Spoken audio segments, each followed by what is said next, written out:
नमस्कार, स्वागत आपका अनादि टीवी पर। मैं हूं आपके साथ पारुल। खबरों की शुरुआत करेंगे, लेकिन इस वक्त जो बड़ी खबर आ रही है उसकी तरफ नजर डाल लेते हैं। आपको बता दें, इस वक्त हमें जो खबर मिल रही है भोपाल से, जहां मुख्यमंत्री शिवराज सिंह चौहान का बयान सामने आया है। कांग्रेस ने सदन की परंपराओं को तार-तार किया है, मुख्यमंत्री का कहना है।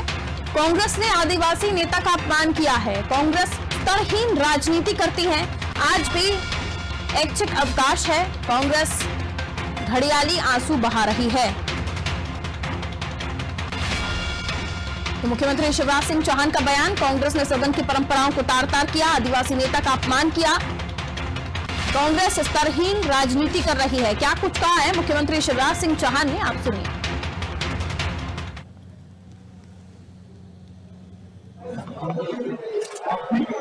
सदन की परंपराओं को तार-तार करती है, संस्कृति परंपराओं का अपमान, जनजाति आदिवासी नेताओं का अपमान। सदन के पहले दिन दिवंगतों को श्रद्धांजलि सुमन अर्पित किए जाते हैं और जिनको हम श्रद्धांजलि देने वाले थे, उनमें बहन सुश्री कलावती भूरिया जी, सूरजवंश सोलंकी जी, रामराव कौरेसी जी, लक्ष्मण राम जी, ये सब ट्राइबल लीडर थे। लेकिन भ्रम फैलाने के लिए घटिया राजनीति की श्रद्धांजलि को बाधित किया और ट्राइबल्स के नाम पर घड़ियाली आंसू बहाए। ये कांग्रेस की स्तरहीन राजनीति, घटिया सोच। 9 अगस्त विश्व मूल निवासी दिवस, ऐच्छिक अवकाश है। आज भी ऐच्छिक अवकाश है, कैलेंडर देख लीजिए, उसमें छुट्टी घोषित है। और भारतीय जनता पार्टी का जहां तक सवाल है, हमारी जनजातीय समाज की, हमारे ट्राइबल्स की भारतीय जनता पार्टी से हितैषी और कोई पार्टी, भारतीय जनता पार्टी जितनी हितैषी और कोई पार्टी है ही नहीं। कांग्रेस आज घड़ियाली आंसू बहा रही। आगे ट्राइबल डिपार्टमेंट बनाया तो कौन ने बनाया? इतने साल तक कांग्रेस की केंद्र में सरकार थी। मंत्रालय बनाया तो श्रीमान अटल बिहारी वाजपेयी जी ने बनाया। जो हमारे जनजाति नायक थे, रानी दुर्गावती जी, टंट्या भीम, भीमा नायक, खज्जा नायक, शंकर साहब, रघुनाथ साहब, उनके समाधि स्थलों पर स्मारक का निर्माण किसने किया? भारतीय जनता पार्टी ने किया। कांग्रेस की जब सरकार रही है 10 सालों तक लगातार, दिग्विजय सिंह जी ने भर्तियां नहीं की। तो आदिवासियों का अपमान किया है कांग्रेस ने, सदन की परंपराओं को तार-तार किया है, क्योंकि पहले दिन दिवंगतों को श्रद्धांजलि दी जाती है और उसी वक्त कांग्रेस की तरफ से किस तरह का माहौल सदन में बनाया गया, जिसको लेकर आज मुख्यमंत्री शिवराज सिंह चौहान अपना बयान दे रहे थे कि परंपराओं को तार-तार किया है। आदिवासी नेताओं को ही श्रद्धांजलि देनी थी आज, लेकिन वो हो नहीं पाया। मनोज वर्मा जी हमारा पॉलिटिकल एडिटर है, हमारे साथ इस वक्त फोन लाइन पर मौजूद है, हमें और भी समझाएंगे। मनोज जी, आदिवासी हितैषी है, लेकिन आदिवासियों को लेकर ही इस तरह की राजनीति कांग्रेस की तरफ से, और मुख्यमंत्री शिवराज सिंह चौहान तो साफ बता रहे हैं कि हम आदिवासियों को श्रद्धांजलि देने वाले थे, लेकिन आप ही तो हैं जो परंपराओं को तार-तार कर रहे हैं। कैसे देखते हैं? देखिए पारुल, मध्य प्रदेश में एक दिलचस्प लड़ाई चल रही है। चुनाव में भले ही समय हो, लेकिन दोनों ही दल, बीजेपी और कांग्रेस, वो अपने अपने जो वोटर है उनको साधने के प्रयास में लगे हैं। अभी कुछ समय पहले जो केंद्र सरकार का निर्णय था ओबीसी का, कि जो मेडिकल सेवाओं में आरक्षण की बात हुई थी, उसके बाद से बीजेपी की नजर मध्य प्रदेश के जो 51% लगभग आबादी ओबीसी की उस पर थी, और अब कांग्रेस की पूरी उम्मीदें एससी और एसटी वर्ग पर है कि ये वो वर्ग है जो पिछले 3 चुनाव में कांग्रेस से छिटका तो मध्य प्रदेश से कांग्रेस सत्ता से बाहर हो गई। लेकिन हमने देखा कि 2018 के चुनाव में इस वर्ग का एक बड़ा वोट कांग्रेस को मिला, खासतौर से अगर महाकौशल और नेवाड़ की बात करें तो बीजेपी को सत्ता उन्होंने छीन ली, बीजेपी से कांग्रेस ने, भले वो बहुमत नहीं हासिल कर पाए, 15 महीने सरकार चला पाए। आप देखिए नेमा वर्ग में, चाहे वो आदिवासियों की हत्या का मामला हो या तमाम ऐसे मामले जिसमें आदिवासी अगर जुड़े रहे, तो कांग्रेस इस मामले को लपकने में नहीं छोड़ती है। ताजा मामला इसी से जुड़ा है, क्योंकि 9 अगस्त को विश्व आदिवासी दिवस यूएन ने घोषित किया हुआ है। संघ परिवार और बीजेपी इसका विरोध करते रहे हैं।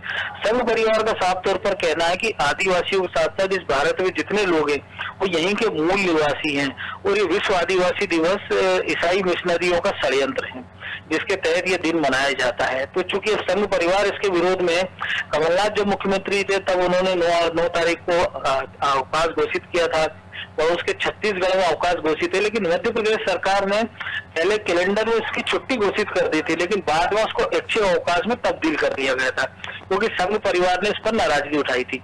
इसी मुद्दे को कांग्रेस लपकना चाहती है क्योंकि 4 दिन का छोटा सा सत्र और इत्तेफाकन आज 9 तारीख भी थी विश्व आदिवासी दिवस। तो कांग्रेस को लगा कि ये अच्छा मौका है, ऐसे में वो फिर से आदिवासियों को मैसेज दे सकती है कि हम आपकी परंपराओं का ध्यान रखते हैं, लेकिन बीजेपी आपको केवल एक वोट बैंक समझती है। और यही कारण है कि बीजेपी ने तुरंत इस मामले में मोर्चा संभाला। सबसे पहले मुख्यमंत्री शिवराज सिंह चौहान ने बयान दिया अपना और उन्होंने साफ तौर पर जिक्र किया कि हम तो कलावती भूरिया और उनको जो ट्राइब नेता थे सोलंकी उनको श्रद्धांजलि देना चाहते थे, लेकिन कांग्रेस ने ऐसा होने नहीं दिया। इसके तुरंत बाद नरोत्तम मिश्रा है, उन्होंने संसदीय कार्य मंत्री, उन्होंने बयान दिया। इसके बाद कैबिनेट मंत्री और आदिवासी नेता बिसाहूलाल सिंह से बयान दिलाया यार, उन्होंने साफ तौर पर कहा कि ऐसा गलत है कि आज अवकाश नहीं दिया गया, आज ऐच्छिक अवकाश में कांग्रेस की निंदा करता हूँ। फिर वन मंत्री विजय शाह जो कि प्रेस कॉन्फ्रेंस में मुख्यमंत्री के साथ खड़े हुए थे, आदिवासी नेता है, उन्होंने भी यही कहा कि बीजेपी को आदिवासी विरोधी बताने का प्रयास कर रहे हैं। मैं 7-8 बार का एमएलए हूँ, लेकिन श्रद्धांजलि में अब तक कोई आपत्ति नहीं आई है, लेकिन श्रद्धांजलि देने में नेता प्रतिपक्ष कमलनाथ नाकाम हुए। कांग्रेस ने 10 साल के कार्यकाल में निजी कॉलेजों में आदिवासी बच्चों को पढ़ने का मौका तक नहीं दिया, जबकि बीजेपी ऐसे बच्चों की फीस भर रही है। तो कह सकते हैं कि बीजेपी ने कांग्रेस की इस रणनीति को समझ लिया। जितने आदिवासी नेता बीजेपी के तमाम बड़े नेता हैं वो इसको लेकर उन्होंने मौका लपकने में कोई कसर नहीं छोड़ी है। कांग्रेस को भी लग रहा है कि अच्छा मौका है, तो कांग्रेस ने सरकार झंडा सदन में लहराने की बात हुई। बाहर आदिवासी विधायक परंपरागत वेशभूषा में आए थे उनके, उसके बाद अब उनके कार्यकर्ता विरोध के लिए जा रहे हैं, आदिवासियों के लिए प्रदर्शन किए जा रहे हैं। तो दोनों दल ये बताने का प्रयास कर रहे हैं कि वो आदिवासियों के सच्चे हितैषी हैं। बिल्कुल, लेकिन ऐसे में जो आरोप प्रत्यारोपों के बीच जो हितैषी होने की जो बातें हैं वो कितना सही कितना गलत, क्योंकि आपने ही बताया कि क्या कुछ हुआ नहीं हुआ। मनोज जी आप बने रहिए हमारे साथ, हम कमलनाथ जी ने क्या आरोप लगाए हैं वो सुनवाएंगे। नेहा बग्गा जी भी हमारे साथ बीजेपी से जुड़ गए हैं, उनको भी शामिल कर लेंगे। पहले कमलनाथ जी ने क्या आरोप लगाए हैं वो हम हमारे दर्शकों को सुना देते हैं। ये अगर 2 कर देते 4 कर देते, 2.25 करोड़ आदिवासियों की बात है। भयंकर अपमान हुआ है। आदिवासी कोई ठेके के लिए कोई कमीशन के लिए भूखा नहीं है, आदिवासी सम्मान के लिए भूखा है। और हमारी सरकार ने आदिवासी दिवस की छुट्टी घोषित करी थी, हर ब्लॉक को पैसा भेजा था, हर ब्लॉक को पैसा दिया था कि वे अपना त्योहार मनाएं। ये विश्व आदिवासी दिन, ये केवल मध्य प्रदेश का आदिवासी दिन, और ये तो आदिवासी अपमान दिवस बन गया। मैंने तो आज सदन में श्रद्धांजलि अर्पित करी कि आदिवासी विश्व आदिवासी दिन पर जो इस सरकार ने किया है, मैंने आज श्रद्धांजलि दिया। बहुत बड़ा अपमान पूरे समाज आदिवासी समाज को हुआ है।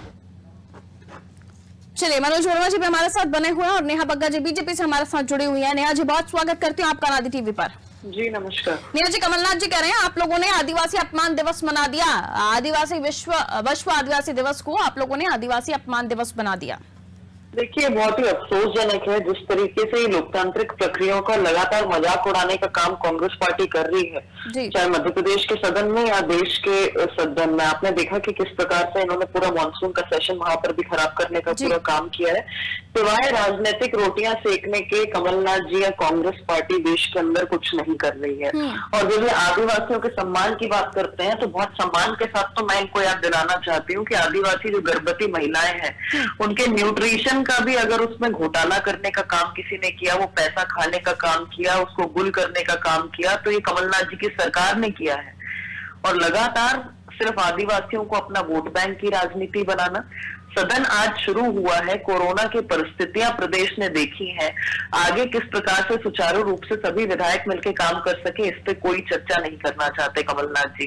किस तरीके से कांग्रेस विलुप्त रही पूरे कोरोना काल में, इस पे कोई चर्चा नहीं होने देना चाहते कमलनाथ जी। और जो लोग हमें छोड़कर चले गए, जो विधायक, उनकी श्रद्धांजलि सभा में भी हंगामा करना, ये दिखाता है कि ये बिल्कुल भी संवेदनशील नहीं है। आदिवासी इनके लिए सिर्फ राजनीति और वोट बैंक के लिए आज एक मुद्दा है, इसके अलावा कुछ भी नहीं। और ये प्रदेश की जनता, देश की जनता देख रही है कि जो कांग्रेस पार्टी ने एक रुख अपना के रखा है, जिस तरीके से ये बार बार लोकतंत्र के मंदिर का अपमान कर रहे हैं, ये जनता के सामने है और जनता इन्हें करारा जवाब देगी, देती आई है, आगे भी देगी। बिल्कुल, लेकिन इस बात को तो बहुत समय पहले से भी उठाते हुए आ रहे हैं कांग्रेस के 9 अगस्त को आदिवासी दिवस उनकी सरकार में उन्होंने घोषित किया था, आप लोगों ने उसे नहीं आगे बढ़ाया, जिसको लेकर आज भी पूरा हमने देखा कि किस तरह से सियासी रूप दिखाई दिया सदन के अंदर। नहीं, मैं आपसे पूछना चाहती हूँ कि आज क्या जनता ये नहीं चाहती कि अगर विधानसभा का सेशन चालू हुआ है तो उसमें कोरोना की जो परिस्थितियां रही उस पर चर्चा हो, क्या बाढ़ जो आई है, क्या उस पर किस तरीके से आगे की व्यवस्थाएं बनाई जा सके, उस पर क्या कार्य किया गया है, उस पर चर्चा हो। क्या जनता ये नहीं जानना चाहती? नजाकत को समझते हुए सदन का सेशन भी आज बुलाया गया था, आज जो फर्स्ट डे था। मनोज जी, कैसे देखते हैं? देखिए, दोनों चीजें अरुण जी कि अगर पहली बात अगर हम ये देखें कि जो जिस बात को लेकर कांग्रेस हल्ला कर रही है, तो सरकारी कैलेंडर है, उसकी छुट्टी और अवकाश, ये बाकी तमाम सारी चीजें पहले ही यानी नवंबर दिसंबर में तय हो जाते हैं। तो सवाल ये उठता है फिर कांग्रेस 8 या 9 महीने तक इंतजार क्यों करती रही कि जब सरकार ने उसी समय कह दिया था कि ऐच्छिक अवकाश रहेगा, तो कांग्रेस को उसी समय हल्ला मच जाना था। उसके बाद 2-3 बार सत्र लग चुका है सदन का, बजट सत्र भी हो चुका है और तमाम सारे ऐसे मौके थे जब कांग्रेस इस खुशी को उठाकर बीजेपी को घेरने का प्रयास कर सकती थी। कल भी जब बैठक हुई थी, कल भी ये मुद्दे उठा सकते थे। कल जब कमलनाथ मिलने गए थे राज्यपाल से प्रतिनिधि मंडल को लेके, इसी मामले को लेकर, तब उन्होंने कुछ और इश्यू भी उठाए थे, तब भी वो मांग कर सकते थे कि सरकार इस पर पुनर्विचार करे और आज आदिवासी दिवस पर अवकाश की घोषणा कर दे, लेकिन उन्होंने ऐसा किया नहीं। तो कुल मिलाकर कांग्रेस को लग रहा है कि मौजूदा घटनाओं का जिक्र करके वो आदिवासियों के साथ घेराबंदी, आदिवासियों के साथ भेदभाव का आरोप लगाकर सरकार को घेराबंदी करने का प्रयास कर रही है। क्योंकि अगर कल भी जब मुलाकात हुई थी राज्यपाल से कांग्रेस के प्रतिनिधि मंडल की जी, तो हमने देखे उसमें कि कई सारे ऐसी चीजें जैसे आदिवासी दिवस का अवकाश की बात हो, मेडिकल कॉलेजों में आदिवासी बेखलाफ पदों को जनरल कैटेगरी से भरने का मामला हो, खंडवा में आदिवासियों को बेघर करने का मामला हो, या नेमावर घटना की सीबीआई जांच की मांग हो, इस तमाम सारे वो इश्यू थे जो आदिवासियों से जुड़े हुए थे। इसके साथ ही जो विश्व आदिवासी दिवस पे छुट्टी नहीं घोषित की गई थी और जो कांग्रेस का कहना था कि हमने ब्लॉक स्तर पर इस पर धन दिया था, उसको लेकर सरकार अब गंभीर नहीं है। इसके साथ ही उन जिलों में, कई जिलों में धारा 144 लगाकर आदिवासी दिवस रोकने का प्रयास किया गया।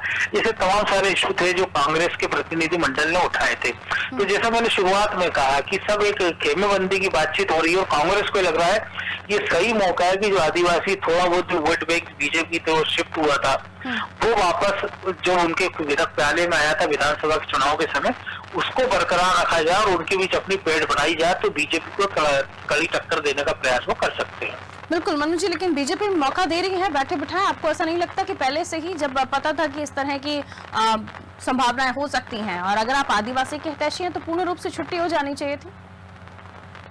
देखिए, बिल्कुल निश्चित तौर पर, क्योंकि अगर हम देखें कि कांग्रेस ने छुट्टी अवकाश घोषित किया और उसके पहले बीजेपी ने आदिवासियों में जो पेड़ बनाने की शुरुआत की थी तो झाबुआ से शुरुआत की थी, और इसके बाद हमने देखा बैतूल एक बड़ा सेंटर रहा जहाँ पे गांव-गांव में हनुमान जी की प्रतिमा बांटी गई। और जब जिस समय कांग्रेस ये कह रही थी कि आदिवासी खुद को हिंदुओं की धर्म की कैटेगरी माना लिखे जनगणना में, क्योंकि 2021 में जनगणना होना थी 20 में, लेकिन कोरोना के कारण नहीं हो पाई, तो उसमें उन्होंने बीजेपी चाहती थी जो संघ परिवार की आदिवासी अपना धर्म हिंदू लिखे, और कांग्रेस चाहती थी कि वो आदिवासी लिखे।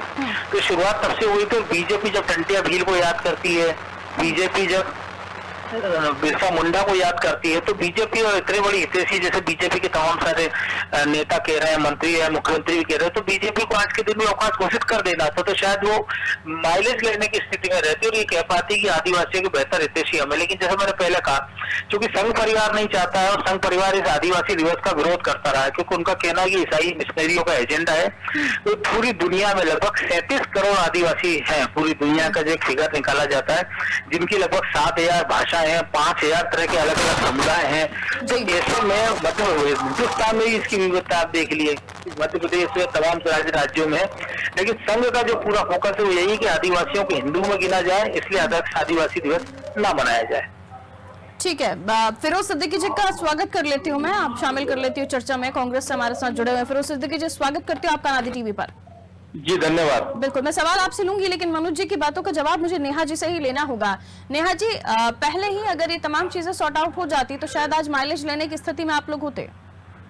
नहीं, देखिए, जिस प्रकार की परिस्थितियां कांग्रेस ने की है हमेशा आदिवासियों के साथ में, वो हमारे सामने है। और जो मनोज जी कह रहे हैं धर्मांतरण की बात, जो क्रिश्चियन मिशनरी का एक पूरा प्रोपोगेंडा चलाने की बात, ये सब हमने देखा है 15 माह की कमलनाथ जी की सरकार के समय। मैंने आपको बताया कि गर्भवती महिलाएं जो आदिवासी क्षेत्र से आती हैं, उनका पैसा खाने का काम, उसमें भ्रष्टाचार करने का काम, वहां पर बच्चों के कुपोषण का जो रेट बढ़ा था 15 माह में, उसका सारा श्रेय कमलनाथ जी को ले लेना चाहिए जब वो आदिवासियों की बात करते हैं। लगातार शिवराज जी ने, चाहे आदिवासियों के पुनर्बसावट की बात हो, चाहे उनको आवास उपलब्ध कराना हो, चाहे वहां पर शिक्षा की पद्धति हो, चाहे पट्टा हो, इससे लेकर तमाम सारी जो मूलभूत सुविधाएं हैं उस पर किस तरीके से काम कर उनका जीवन स्तर को सुधारा जा सकता है। आदिवासी हितैषी होने की बात आप लोग कर रहे हैं और इसको ऐच्छिक छुट्टी, ऐच्छिक अवकाश बोल दिया आप लोगों ने। पूर्ण रूप से छुट्टी कर देते तो आज सदन में ये सारी चीजें देखने को पारुल जी, मुझे ये समझ में नहीं आता कि आज सदन का पहला दिन है, आप कार्रवाई होने नहीं देते, आप श्रद्धांजलि देने नहीं देते, आप कोरोना पे बहस नहीं करना चाहते, आप बाढ़ की परिस्थितियों पे बात नहीं करना चाहते, आप किसानों के लिए बात नहीं करना चाहते, आप अर्थव्यवस्था पे बात नहीं करना चाहते। तो ये विपक्ष है या सिर्फ फोटो अपॉर्चुनिटी का प्रोपोगेंडा वाला? ठीक है, आपकी बात अपनी जगह, लेकिन मेरा सवाल भी अलग है। खैर, मैं लौटूंगी आपके पास फिरोज सिद्दीकी जी से, सवाल ले लेते हैं। फिरोज जी, आज ही क्यों ये सारी चीजें करनी पड़ी कि आज ही जो 9 अगस्त है आदिवासी दिवस है और आज ही छुट्टी कर देनी चाहिए थी? क्यों पहले से प्लान नहीं किया? ये सारी चीजें 8-9 पहले ही आप लोगों को पता चल गया था ना कि आज ऐच्छिक छुट्टी रहती है। देखिए, ऐसा है कि आज ही करने का सवाल नहीं, आज वह आदिवासी विश्व दिवस है। और ये सरकार, जब पुरानी सरकार ने आदिवासी विश्व दिवस पे छुट्टी घोषित कर दी थी, उन्होंने आदिवासी विश्व दिवस पिछली सरकार ने मनाया था, तो इस सरकार ने क्यों नहीं मनाया? सवाल ये है कि आदिवासियों के साथ कब तक ये भारतीय जनता पार्टी की जो मनुवादी विचारधारा है ये कुटराघात करती रहेगी। मेरी बहन कह रही है अभी कि वो शिक्षा के लिए आदिवासियों के क्षेत्र में भ्रष्टाचार हुआ। इनसे पूछिए कि आदिवासियों का जो SC/ST बजट का जो सब प्लान आता है वो मोदी सरकार ने बंद कर दिया, क्योंकि इनकी जो विचारधारा है, ये कभी भी, इनकी विचारधारा जो शोषित, दलित, पीड़ित, कमजोर वर्गों के लिए इनकी विचारधारा कभी भी साथ नहीं रहती। दीनदयाल उपाध्याय की तो ये जयंती मना सकते हैं, लेकिन बिरसा मुंडा की जयंती मनाने में इनको तकलीफ है, उनकी पुण्यतिथि मनाने में इनको तकलीफ है, इनको आदिवासी दिवस मनाने में तकलीफ है। सवाल ये है, जब पुरानी सरकार का निर्णय था तो उस निर्णय को क्यों आपने पलटा गया? के लिए कर रही है या कांग्रेस अपने लिए कर रही है? क्योंकि अगर वाकई आप लोग चाहते थे कि 9 अगस्त को छुट्टी, पूर्ण रूप से छुट्टी हो, अवकाश हो, तो 8 महीने पहले ही आप लोगों को पता चल गया था जब सरकारी कैलेंडर बना था। कमलनाथ जी ने तो अभी 4 दिन पहले भी सरकार को कहा था, प्रेस कॉन्फ्रेंस में कहा उन्होंने कि, हेलो, 4 दिन पहले शायद याद आया होगा। नहीं, बहुत दिन से कहा। आप शिवराज सिंह जी से पूछ के बताइए ना, आप तो मीडिया हैं, आप पूछ के बताइए उनसे कि आपने ये काम क्यों नहीं किया, पुरानी सरकार ने। आप उनसे क्यों नहीं पूछती? जुड़ी हुई है, उनसे हमने पहले ही पूछा। पूछिए उनसे कि क्यों आदिवासी दिवस पे उनको क्यों तकलीफ है? कांग्रेस हितैषी है तो कांग्रेस को 4 दिन पहले क्यों याद आया?